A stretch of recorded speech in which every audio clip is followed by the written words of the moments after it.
ఈరోజు మనం video viral అవ్వడం చూసాం. చిత్తూరులో ఒక మహిళను ఆవిడ అప్పు చేయకపోయినా దారుణంగా కట్టేసి కొట్టేసి చిత్రహింస చేశారు. చంద్రబాబు నాయుడు గారికి తెలియగానే ఫోన్ చేసి ఆవిడతో మాట్లాడి న్యాయం చేయమని చెప్పారు. కేసు పెట్టి నేనేం డిమాండ్ చేస్తున్నానంటే అక్కడ ఉన్న పోలీసుల్ని 307 అటెంప్ట్ టు మర్డర్ అంటారు దీన్ని, కన్స్పిరసీ 3-4 సెక్షన్లో మీరు కేసు పెట్టండి. 7 రోజుల్లో కేసు పెట్టకపోతే నేనే మీ మీద కేసు పెడతాను.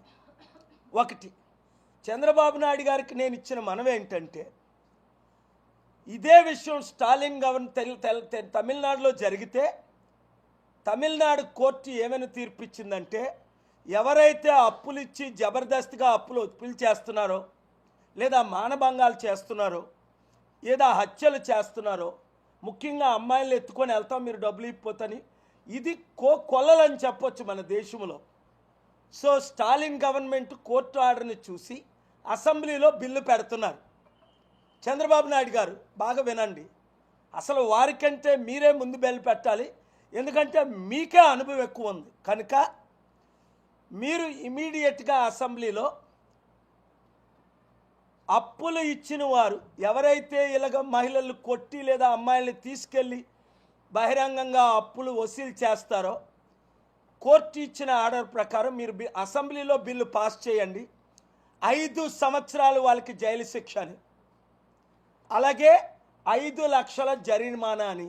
ఎందుకంటే ఈరోజు మీరు ఒక లేడీతో మాట్లాడారు, ఇలాంటి కొన్ని లక్షలు జరుగుతున్నాయి. ఎంత దారుణం అది.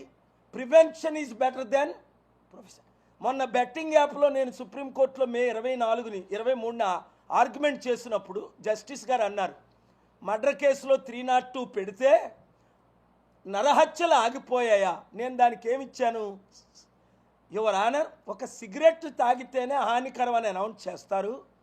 అలాగైతే బెట్టింగ్ యాప్లో ఇక్కడ బాలకృష్ణ మొదలుకొని సచిన్ తెందుల్కర్ వరకు తీసుకొని అందరినీ బెట్టింగ్ యాప్లో 1100 మంది 100,000 కోట్లు కలెక్ట్ చేస్తున్నారు.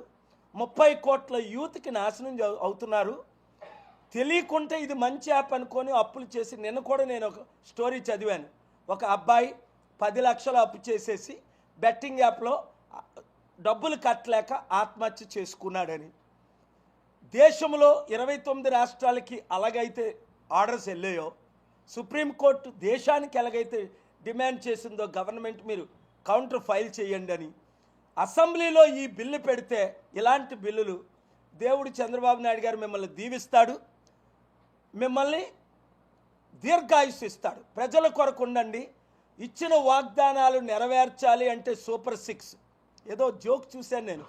సూపర్ 6 గురించి ఎవరైనా మాట్లాడితే వారు నాలుక అన్నారు, అది పెద్ద వైరల్ అవుతుంది. అంటే మీరు నాలుకను ముయిస్తారా, నాలుకను కోస్తారా అని కొందరు నన్ను ప్రశ్నించారు. కాబట్టి మీరు డిప్రెషన్ అవ్వకుండా ఉండాలంటే, మీరు ఇచ్చిన సూపర్ 6 వాగ్దానాలు నెరవేర్చాలంటే, అందరికంటే ఈ దేశంలో మీకు నా గురించి ఎక్కువ తెలుసు కనుక నేను ఎన్ని వందల కంపెనీలు తీసుకొచ్చాను, ఎలాంటి వారిని మీకు పరిచయం చేశాను. నేను మరి ఒక్కసారి ఈ లెటర్ మీరు 7 రోజుల్లో రెస్పాన్స్ ఇస్తారు. హైకోర్టులో మాకు ప్రత్యేక హోదా కావాలని కౌంటర్ ఫైల్ చేస్తారని కోరుతున్నాను. Thank you very much. అసెంబ్లీలో కూడా ఈ అప్పులు ఇచ్చిన వారి గురించి మీరు బిల్స్, నేను ఆల్రెడీ స్టేట్మెంట్ కొన్ని రాశాను, మీరు పంపమంటే మీకు పంపుతాను. అది మీరు అసెంబ్లీలో ఇంట్రొడ్యూస్ చేయండి. మంచి చేద్దాం. దేవుడు మీరు చేసిన తప్పులన్నిటి, రాజకీయ నాయకుల తప్పులన్నీ క్షమిస్తాడు, మంచి జరుగుతుంది. Thank you very much. మరి గవర్నమెంట్ నేను కాదు కదా ముఖ్యమంత్రిని, కావాలని అడగాలి కదా. నేను కాదు కదా మాజీ ముఖ్యమంత్రిని, వాళ్ళు కదా వాగ్దానాలు ఇచ్చి ఓట్లు వేయించుకొని పదవులు అనుభవించారు. 500 కోట్లేం కర్మ, నా ఆస్తి 1,00,000 కోట్లని ఒక ఆయన, 3 లక్షల కోట్లని ఒక ఆయన. వీడియో వైరల్ అవ్వడం మీరు చూస్తున్నారు కదా. కానీ పేద ప్రజలకు 3,000 నిరుద్యోగులకు ఇవ్వలేకపోతున్నాం.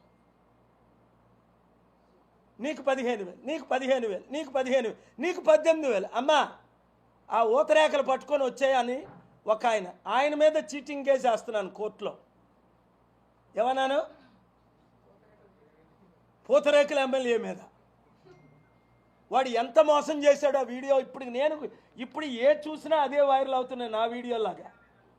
మోసం చేసి అమ్మా అమ్మా ఎంతమంది ఉన్నారు మీ నలుగురు కదా, నీకు 15,000, నీకు 15,000, నీకు 15,000, నీకు 15,000, 60,000, నీకు 18,000, లెక్క 78,000. అమ్మా నీకు 5,000 కదా ఇస్తున్నాడు జగన్మోహన్ రెడ్డి, మీకు 10,000, మేము అధికారంలో రాగానే మీకు 10,000. అలాంటి యూజ్లెస్ ఇడియట్స్, ఇంగ్లీష్లో అంటే అర్థమేంటి, అలాంటి మూర్ఖంగా వాగ్దానాలు ఇచ్చి ప్రజలను మోసం చేసిన వాళ్ళ మీద ఎన్నో కేసులు ఉన్నాయి చట్ట ప్రకారం. ఇప్పుడు నేను రంగంలో దిగా.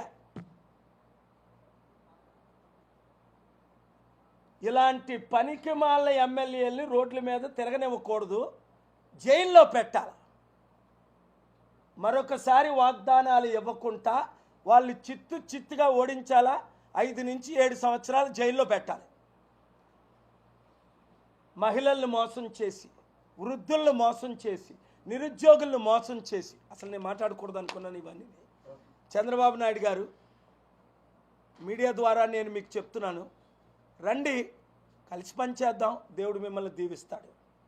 లేదా మీరు ఇచ్చిన సూపర్ 6 వాగ్దానాలు నెరవేర్చలేరు. ఇలాంటి మహిళల్ని మీరు అసెంబ్లీలో బిల్లు పెట్టకపోతే కాపాడలేరు. చరిత్రలో ఒక అంబేద్కర్గా, ఒక గాంధీగా, ఒక సర్దార్ పటేల్ లాగా, 100 మంది హీరోస్ లాగా ఉండిపోవాలి అంటే మీ చివరి దినాలు కనీసం 75 సంవత్సరాల్లో రిటైర్ అయ్యే టైం మీది. మోదీ గారు కూడా సెప్టెంబర్లో రిటైర్ అవుతున్నారని విన్నాను. మంచి చేసియండి. ఆ తర్వాత మీ పార్టీలో ఎవరికి మీరు నెక్స్ట్ ముఖ్యమంత్రి పదవి ఇంకో 3 సంవత్సరాలు 2 సంవత్సరాలు ఉంది కదా, అది మీరు పవన్ కళ్యాణ్ గారికి ఇచ్చుకుంటారా, లోకేష్కి ఇచ్చుకుంటారా, ఎవరికైనా మీరున్నంత కాలం మంచి చెయ్యండి. మీకు తెలుసు, నా హృదయంలో నుంచి ప్రార్థనాపూర్వకంగా ఈ లెటర్ మీకు పంపించాను. మీరు కళ్ళు మూసుకొని 5 నిమిషాలు ప్రార్థన చేసి ఈ లెటర్ చదవండి. 7 రోజులు టైం ఉంది, మీరు రెస్పాండ్ అవ్వాలని మనస్ఫూర్తిగా కోరుకుంటున్నాను. ట్రూత్ఫుల్గా మీరు ఇది నేను చెప్పినట్టు చేస్తే మీ జీవితం మారిపోద్ది, దేవుడు మిమ్మల్ని దీవిస్తాడు. నేను అదే కోరుకుంటున్నాను. Thank you very much. పంపించేస్తాను మమత, గ్రూపుల్లో అందరికీ పంపించాను. Thank you.